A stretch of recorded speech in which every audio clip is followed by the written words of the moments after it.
Down Home Grill. Action highlights online sports report.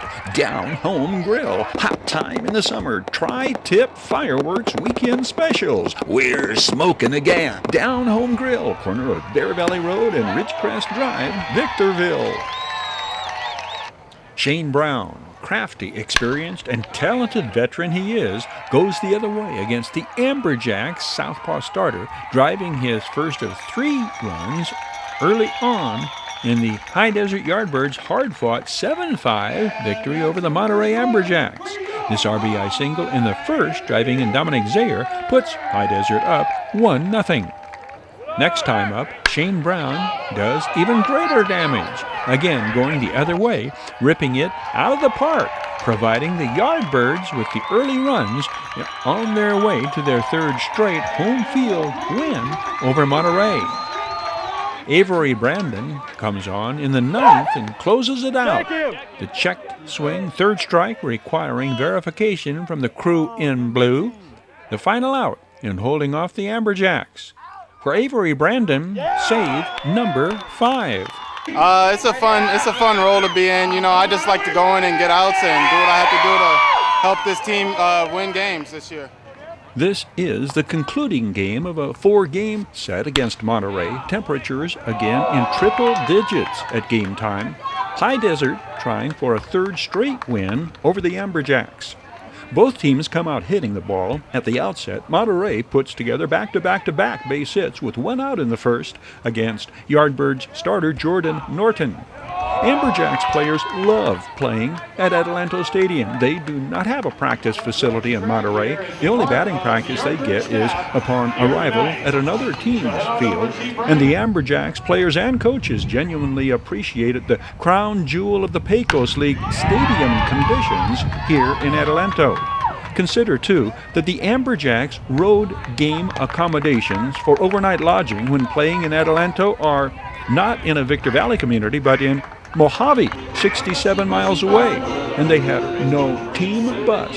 Players, coaches, and the players' host families provide transportation on all road trips.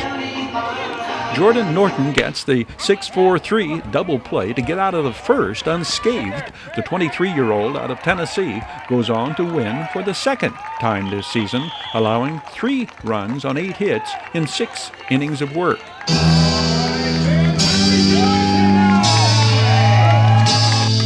Yardbirds hitters go right to work. Leadoff hitter Dominic Zayer doubles. Shane Brown, batting second, sends Dominic Zayer home, drilling the 1-0 pitch to the right side. Textbook hitting behind the runner.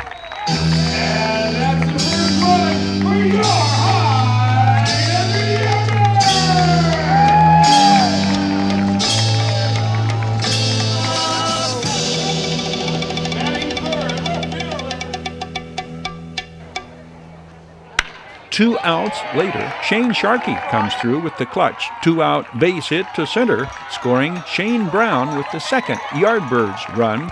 RBI 15 on the year for Shane Sharkey, the team leader in base hits, runs scored, and stolen bases.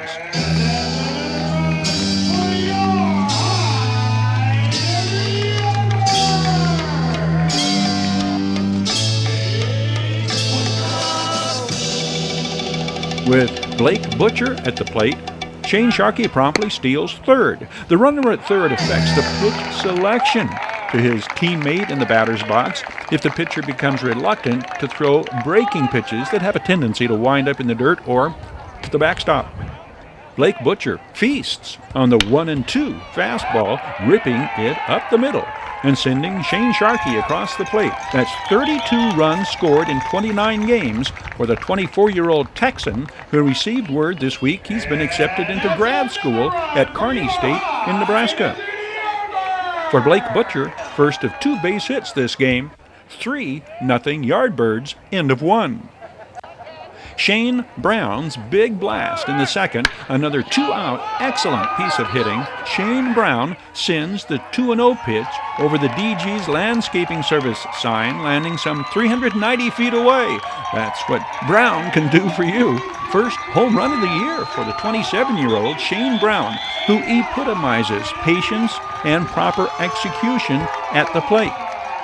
a lot of guys come up and they'll ask me questions, and I try to help out any way I can with mental approach or things to work on and things to look for in the game. And I feed off some of the other guys too. They help me as well, and we just have a good group of guys, and we like to feed off each other and bounce things off each other and see if something works. And if it doesn't work, then we'll try something different. But we're all here to help, and especially myself, they like to come up to me since I've been around the game, and I just try to help them out as best I can. Last week, Shane Brown called a players' team meeting to reveal something to his teammates that speaks volumes for the type of individual Shane Brown is. He was offered the opportunity to advance to an American Association team. He declined, explaining he prefers staying and playing out this season with this group of players. I went to high school in Orlando, Florida at Winter Park High School, and then I went to college at UCF in Central Florida and played 4 years there and learned a lot. That's where I kind of grew as a ball player, and I was lucky enough to get drafted by the Yankees, and I played 4.5 years with them, made it to AA, and then after that I went and played in the Frontier League. I was on the travel team, the Frontier Grays, which was an experience. We didn't have a home field. It was a little weird. You never have a walk-off win or anything like that, but with that team as well, we had a good group of guys, and it made it enjoyable. And then after that, I went last year and played over in Europe. I played in the Czech Republic, and it was a different world, but it was great baseball, and the guys over there were really good, and it was good competition, and I learned a lot over there as well. And then I wanted to come back over to the States. I've never been West Coast and got a chance to play here, and I'm enjoying it so far. It's a lot of fun. There are certainly additional action highlights that need be shown from High Desert's 7-5 series-ending win over Monterey, but this video journalist is out of recording studio time. If I'm to be back out at Adelanto Stadium for Josiah Ward's mound appearance against the Hollywood Stars. Hope to see you in the crowd tonight at the Yardbirds ball game. Down Home Grill action highlights online sports report. Down Home Grill, hot time in the summer. Tri-tip fireworks weekend specials. We're smoking again. Down Home Grill, corner of Bear Valley Road and Ridgecrest Drive, Victorville.